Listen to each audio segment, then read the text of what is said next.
A defesa do deputado federal cassado nesta semana, Deltan Dallagnol, cogita recorrer ao Supremo Tribunal Federal para anular a decisão do Tribunal Superior Eleitoral. O relator do caso, o ministro Benedito Gonçalves, afirmou que Dallagnol cometeu fraude contra a lei da ficha limpa ao pedir exoneração no Ministério Público Federal 11 meses antes das eleições, enquanto enfrentava processos internos que poderiam levar à sua demissão e torná-lo inelegível.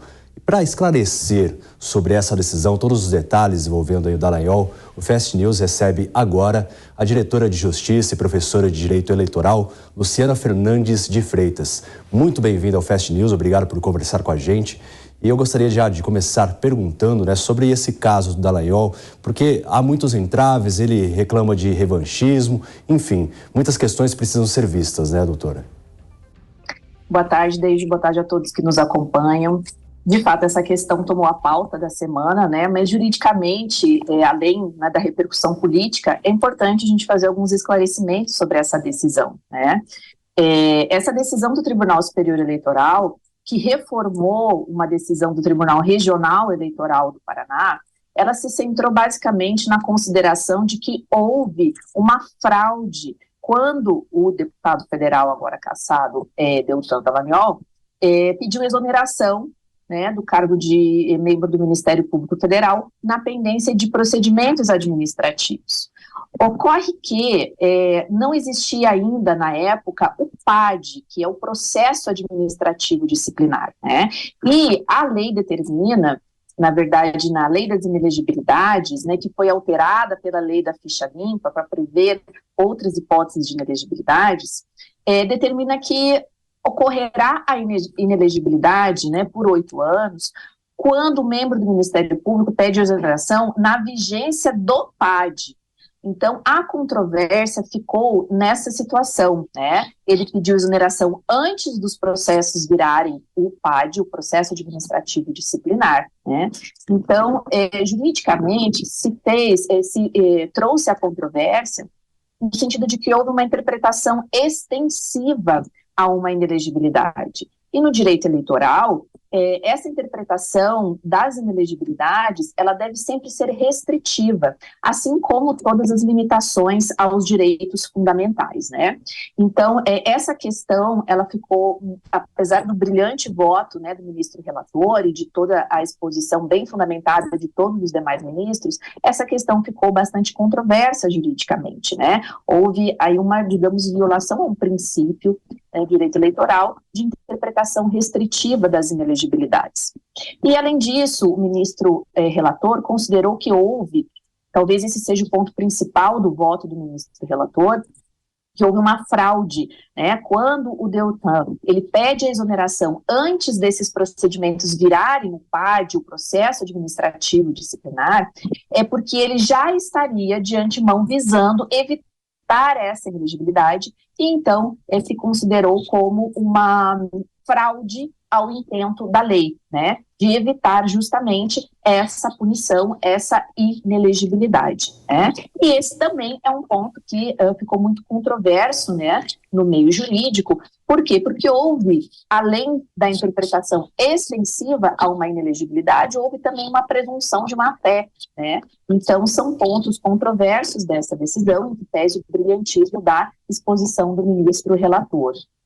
Doutora, porque o Dallagnol declarou que os casos já estavam encerrados, mas o que causa estranheza é essa antecipação, no pedido para que ele deixasse o Ministério Público Federal 11 meses antes. Isso, na verdade, a lei determina que haja uma desincompatibilização, de membros do Ministério Público que vão concorrer a cargos eletivos, que haja essa exoneração 6 meses antes, e ele saiu, 11 meses antes.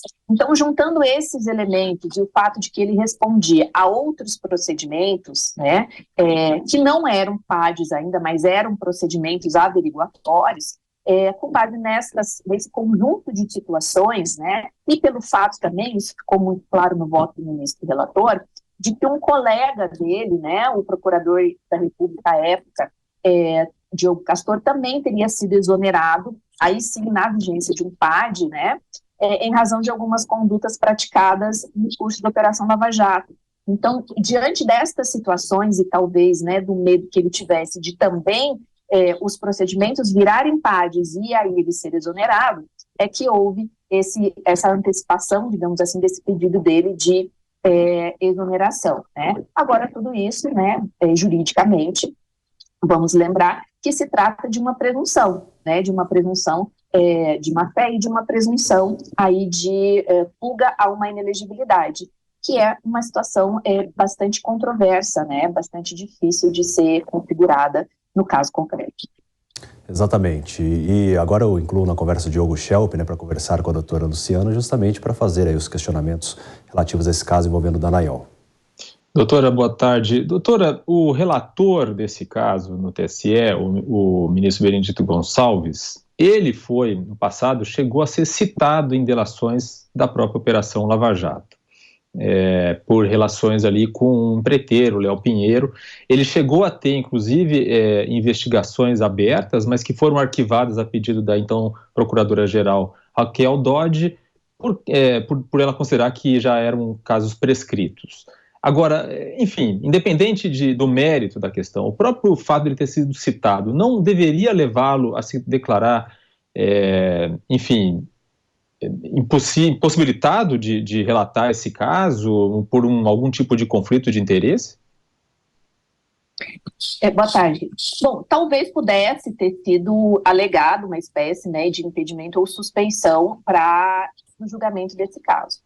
Não conheço os autos para dizer, né, para ti, para os telespectadores, se isso aconteceu, né?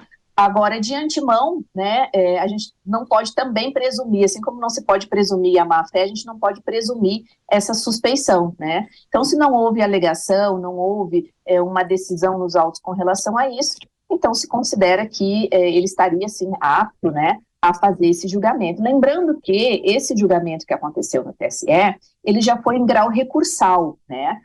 No TRE do Paraná, o registro do Deltan havia sido deferido, né? Ele estava com o registro regular e, então, houve um recurso, né, pelas partes adversas para o TSE. Então, o TSE reformou este entendimento. Então, o ministro já atuou em grau também recursal.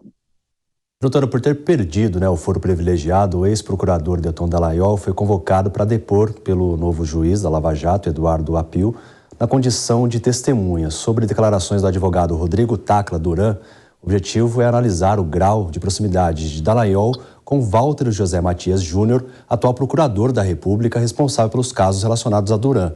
O que pode acontecer com essa convocação? Sim, agora, né, como o Deltan, ele perdeu o foro por prerrogativa de função que ele tinha em razão de ser procurador da República e, posteriormente, o outro foro de prerrogativa de função por ser deputado federal, ele vai responder os processos na primeira instância, né, que eventualmente forem desdobrados. Então, desta convocação, né, ele pode ser chamado novamente a outras convocações, pode haver um processo criminal, inclusive, né, contra si, correndo na primeira instância, tá, e em razão de não ter mais o foro por prerrogativa de função, e os desdobramentos comuns ao processo penal, né. Muito se tem questionado nos meios sociais e jurídicos essa semana sobre uma possível prisão, né, do Deltan, e claro que isso é possível assim como é possível a todos nós, né. Agora, isso vai depender de um processo legal, de todo um transcurso com defesa, né, ampla defesa e contraditório. E não só o Deltan, né, outros parlamentares também falam sobre um ataque até mesmo ao poder, à Câmara dos Deputados. A Câmara pode intervir nessa situação toda? De que forma que ela pode gerar uma intervenção? Isso é muito interessante, né, porque durante essa semana também houve, né, esse barulho, digamos assim, político com relação ao chamamento do Lira, né, a que o Deltan apresentasse a sua defesa, dizendo que apenas a Câmara, né, apenas o Legislativo poderia caçar um deputado. Na verdade, a gente tem que ter muito cuidado com essa nomenclatura caçar, porque o caçar, ele traz uma conotação de como se fosse um abuso político, né? Mas, na verdade, dentro do direito eleitoral, na perspectiva, né, jurídica, ele se refere justamente a essa situação de declaração de inelegibilidade, né, em razão do indeferimento do registro de candidatura por circunstâncias já previstas na lei, né? Então, nessa situação, é uma decisão, né, jurídica pela Corte Maior, já em grau recursal, que não há motivo nenhum e não há nenhuma brecha legal, digamos assim, para que o Legislativo não cumpra esta decisão, né? Então, não há possibilidade de isso ser, por exemplo, reformado ou derrubado pelo Legislativo. Entendi, doutora. Eu vou incluir na conversa novamente o Schelp para fazer mais um questionamento. Doutora, qual é a chance de que Deltan Dallagnol consiga reverter essa decisão no STF? Considerando, inclusive, que o clima, né, contra os antigos protagonistas da Operação Lava Jato é bastante ruim, inclusive no STF, com decisões contrárias a alguns desses integrantes. Eu diria que, numa análise probabilística, a chance de reversão é praticamente zero. Tá? Claro que pode acontecer, né? Nós não sabemos prever o futuro, mas juridicamente é praticamente impossível. E por quê? Porque dessa decisão do Tribunal Superior Eleitoral, agora cabe o recurso extraordinário ao STF. Tá? E esse recurso extraordinário, ele não tem efeito suspensivo, ou seja, ele não vai paralisar ou suspender a decisão do TSE. Então, de imediato, né, o ex-deputado Deltan Dallagnol já não pode exercer a sua legislatura. Bom, então esse recurso ele não tem esse efeito suspensivo e ele vai tangenciar a questão, né, sobre o aspecto constitucional. Então, praticamente, a chance de reversão dessa decisão é praticamente mínima, né, digamos assim, praticamente nula. O que pode ocorrer, e é uma situação que vai ter os desdobramentos daqui para frente, tá, é a discussão com relação aos votos que foram dados, né, os votos que foram dados ao ex-deputado Deltan, que, de acordo com a sistemática eleitoral e o que consta no próprio voto do ministro relator, é que permanecem na legenda, né?